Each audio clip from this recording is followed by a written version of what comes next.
अस्सलाम वालेकुम dear students, मैं हूँ आपका फ़िज़िक्स टीचर। पिछले लेक्चर में हमने branches of physics topic clear किया था। कंप्लीट जो ब्रांचेस थी उनको हम अच्छे से डिस्कस किया था। ठीक है, आज का जो हमारा नेक्स्ट टॉपिक है इसका नाम है फ़िज़िकल क्वांटिटी। तो देख लेते हैं फ़िज़िकल क्वांटिटी हम कहते हैं किसे हैं, ठीक है, और इनको हम कैसे डिफ़ाइन कर सकते हैं। तो आइए देखते हैं।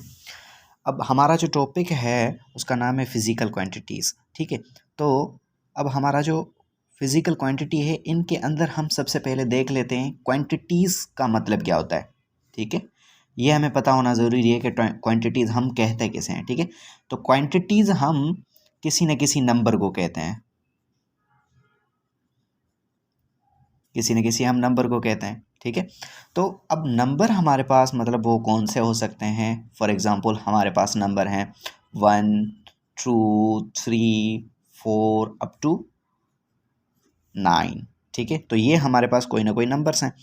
अब ये हमारे पास जो नंबर्स हैं यहाँ पर, इनके इनको हम कोफिशिएंट लें और इनके बिल्कुल साइड में हम कोई ना कोई यूनिट रखें। ठीक है, जब हम इनका कोई ना कोई यूनिट रखेंगे तभी हमें पता चलेगा कि ये किस क्वांटिटी का यूनिट है। तो इस चीज़ को जब हम यूनिट देंगे इनको, तब हम इनको इजीली कह सकते हैं कि ये हमारे पास फ़िज़िकल क्वांटिटीज़ हैं। सपोज़ कर लेते हैं, अब हमारे पास यही नंबर हम लेते हैं एग्जांपल के तौर पर, और वहाँ पर हम इसका कोई ना कोई यूनिट दे देते हैं। सपोज़ करते हैं ये 2 है, 2 मीटर हमने दे दिया। ठीक है, उसके बाद में 4 सेकेंड।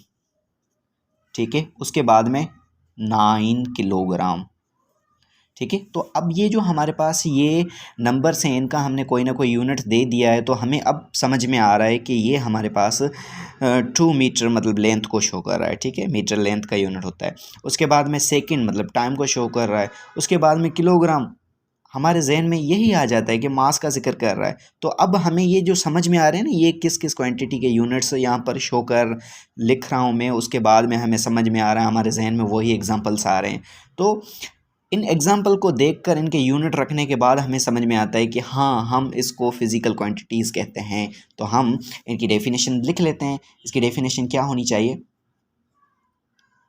इसकी डेफिनेशन ये होनी चाहिए, अ क्वांटिटी, वो ऐसी quantity which shows measurement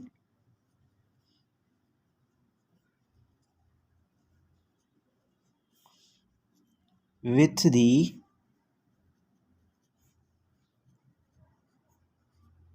help of its unit। अब वो ऐसी क्वांटिटी जो मेजरमेंट शो करती है, हमें कुछ ना कुछ मेजर करके देती है, और उसका कोई ना कोई अपने यूनिट की हेल्प से। ठीक है, बगैर यूनिट के हमें पता नहीं चलेगा कि ये कौन सी क्वांटिटी का हम जिक्र कर रहे हैं। तो इसलिए इनका यूनिट होना ज़रूरी है।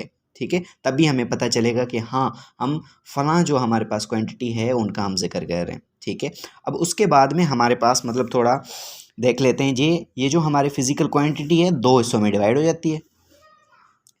ठीक है, एक का हम नाम ले लेते हैं यहाँ पर यूनिट। ठीक है, दूसरे का हम यहाँ पर नाम ले लेते हैं डायरेक्शन, क्योंकि फिज़िकल क्वांटिटी की दो चीज़ें मस्ट होती हैं। एक का नाम आप ले लें यूनिट, और दूसरे का हम देख लेते हैं डायरेक्शन। ठीक है, तो अब डायरेक्शन जो हमारे पास होती हैं उनको ही हम मज़ीद दो हिस्सों में डिवाइड करते हैं। ठीक है, एक का हम नाम ले लेते हैं यहाँ पर स्केलर, दूसरे का हम यहाँ पर नाम ले लेते हैं वेक्टर। ठीक है, और यूनिट के हिसाब से अगर हम इनको डिवाइड करना चाहें मज़ीद, तो हम इनको ऐसे कर सकते हैं। एक हमारे पास यूनिट बेसिक आते हैं, ठीक है, और दूसरे जो हमारे पास यूनिट आते हैं ड्राइव्ड यूनिट्स आते हैं। ठीक है, अब बेसिक यूनिट्स देख लेते हैं हम, इन बेसिक यूनिट किसे कहते हैं, उसके बाद में हम देखेंगे ड्राइव्ड यूनिट्स हम किसे कहते हैं। तो बेसिक यूनिट्स होते हैं ना हमारे पास, इनके हम एग्जांपल्स ले लेते हैं, देख लेते हैं कि बेसिक यूनिट्स के एग्जांपल्स कौन से हो सकते हैं। जैसे हमारे पास मास है, ठीक है, और एक और एग्जांपल ले लेते हैं, जैसे हमारे पास लेंथ है। ठीक है, और उसके बाद में हम एक और एग्जांपल ले लेते हैं, जैसे हमारे पास टाइम है। तो मास जो होता है ना, इनको हम मेजर करते हैं किसी यूनिट से, जैसे हम कहते हैं किलोग्राम, ठीक है। उसके बाद में लेंथ जो होती है हमारे पास, उनको हम मेजर करते हैं मीटर से, ये इनका यूनिट है।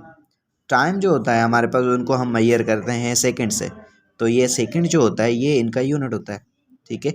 तो हमें ये समझ में आ रहा है कि जो हमारे पास यूनिट के अंदर, यूनिट जो डिवाइड होता है दो हिस्सों में, एक का नाम होता है बेसिक यूनिट होता है, दूसरा हमारे पास नाम होता है ड्राइव। तो हमें ये समझ में आ रहा है कि बेसिक यूनिट हमारे पास फिजिकल क्वांटिटी का वो पार्ट है जिसके अंदर ये जो बेसिक यूनिट किसी पर डिपेंड नहीं करते, ठीक है, इंडिपेंडेंट होते हैं, ठीक है। उसके बाद में ड्राइव्ड हम देख लेते हैं कि ड्राइव्ड क्वांटिटीज़ हमारे पास कौन सी होती हैं, इनके एग्जांपल्स देख लेते हैं। जैसे हमारे पास, मैं डायरेक्ट यूनिट ले लेता हूँ इनको, तो आपको मतलब इजीली होगा कि ड्राइव का मतलब क्या होता है।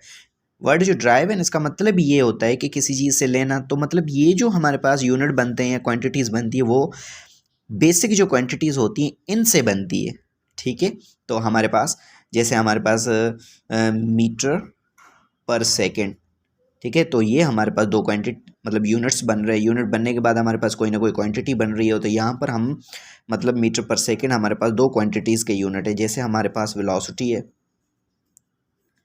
और हमारे पास स्पीड है, ठीक है, दोनों का सेम यूनिट है। उसके बाद में हम एक और यूनिट ले लेते हैं, जैसे हमारे पास मीटर पर सेकेंड स्क्वायर, ठीक है। तो ये हमारे पास दो क्वांटिटीज़ बनकर हमारे पास एक और क्वांटिटी दो यूनिट बनकर हमारे पास एक और क्वांटिटी बन रही है यहाँ पर। जैसे हमारे पास मीटर पर सेकेंड स्क्वायर किसका यूनिट होता है, एक्सेलरेशन का, ठीक है। तो हमें ये समझ में आ रहा है ड्राइव क्वांटिटी मतलब बेसिक जो क्वांटिटीज़ होती हैं उनसे बनती है, ठीक है। तो ये डिपेंडेंट होती है बेसिक क्वांटिटीज़ पे, ठीक है।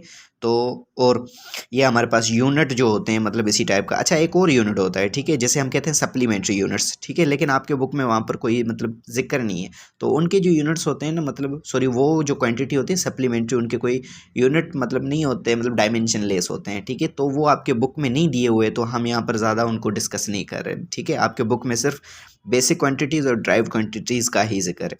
उसके बाद में हम मतलब डायरेक्शन के हिसाब से अगर जिक्र करना चाहें, तो डायरेक्शन के हिसाब से हमारे पास डायरेक्शन दो हिस्सों में मतलब डिवाइड होता है। एक का नाम होता है स्केलर, दूसरे का नाम होता है वेक्टर। तो देख लेते हैं स्केलर क्या होता है, उसके बाद में हम देखेंगे वेक्टर किस चीज़ को कहते हैं, ठीक है। तो स्केलर जो हमारे पास होता है ना, मतलब स्केलर से मुराद ये होती है कि स्केलर के हमारे पास ये एग्जांपल्स होते हैं, ठीक है। जैसे हमारे पास डिस्टेंस होता है। उसके बाद में एक और हम एग्जांपल ले लेते हैं, जैसे हमारे पास स्पीड होती है, सही है। अब डिस्टेंस और स्पीड होता है ना, ठीक है, इनका क्या होता है, सिर्फ और सिर्फ मैग्नीट्यूड होते हैं और इनका कोई पर्टिकुलर यूनिट होता है, ठीक है। जैसे हमारे पास, ठीक है, जैसे हमारे पास हमें कहें कि मतलब इनके हम मतलब एग्जांपल देखना चाहें, जैसे हमारे पास इनके सिर्फ और सिर्फ ओनली मैग्नीट्यूड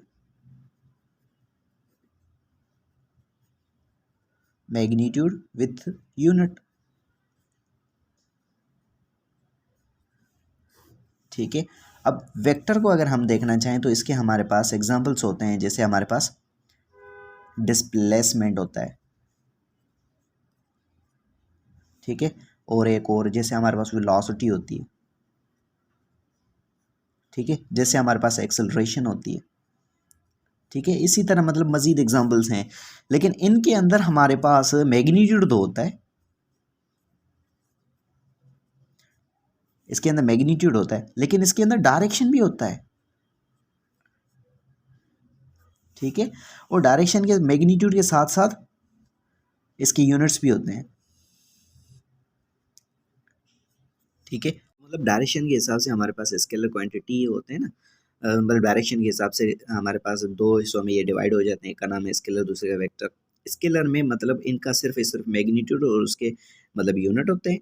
वेक्टर के हिसाब से अगर हम इनका डायरेक्शन के हिसाब से मतलब वेक्टर देखें, तो डिस्प्लेसमेंट, वेलोसिटी, एक्सेलरेशन, इनका मैग्नीट्यूड होता है और इनका कोई ना कोई यूनिट और इसका डायरेक्शन होता है। मतलब ये डायरेक्शन, इनका डायरेक्शन नहीं होता और इनका डायरेक्शन होता है, ठीक है। तो आज का जो हमारा टॉपिक है फिज़िकल क्वांटिटी, ठीक है, ये हमने यहाँ तक एंड किया है। उसके बाद में आप बुक देखें, बुक अच्छे से पढ़ें और बुक पढ़ें और टॉपिक से रिलेटेड आपका जो भी क्वेश्चन है वहाँ पर मतलब मैंने अपना नंबर भी दिया हुआ है, ठीक है, वहाँ पर आप जाएं, मेरे नंबर पर व्हाट्सअप भी कर सकते हैं। अगर कोई क्वेश्चन हो आपको मतलब इस टॉपिक से रिलेटेड या इसके अलावा पीछे ब्रांचेस हैं उनसे रिलेटेड या पीछे जो हमने इंट्रोडक्शन ऑफ फिज़िक्स पढ़ा था उससे रिलेटेड जो भी आपका कोई भी क्वेश्चन है मतलब आप मुझे व्हाट्सअप करें। अगर व्हाट्सअप नहीं तो आप मुझे मतलब वहाँ पर कमेंट बॉक्स में ही वहाँ पर अपना कमेंट ड्रॉप करें, ठीक है, और मैं आपके जो भी क्वेश्चन होंगे उनको मैं अच्छे से मतलब डील करूँगा, आपको वहाँ पर समझाने की कोशिश करूँगा। अगर नहीं भी वहाँ पर आपको समझ में नहीं आता तब भी मैं यहाँ पर ऐसे ही लेक्चर बनाकर आपको,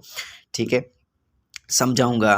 तो मैं उम्मीद करता हूँ कि हमारे जो पिछले 3 मतलब आज के साथ जो 3 लेक्चर मैंने अपलोड किए हैं, बनाए हुए हैं, बनाकर मतलब मैं अपलोड कर रहा हूँ, तो ये आपको अच्छे से समझ में आ रहे हैं, ठीक है। अगर आपको मेरे लेक्चर अच्छे लगते हैं तो आप मतलब सब्सक्राइब करें और इस लिंक को शेयर करें। सब मतलब बहुत स्टूडेंट्स हैं जो अच्छी-अच्छी अकेडमीज़, अच्छी-अच्छी स्कूल्स हैं, वहाँ पर नहीं जा सकते हैं, मतलब मिडिल क्लास फैमिली से वाबस्ता हैं, तो उनके लिए ये ज़रूरी है कि आप अपनी ये जो मेरे लेक्चर की लिंक होती हैं वो आप उन तक पहुँचाएँ, ठीक है। और थैंक यू, अल्लाह हाफ़िज़।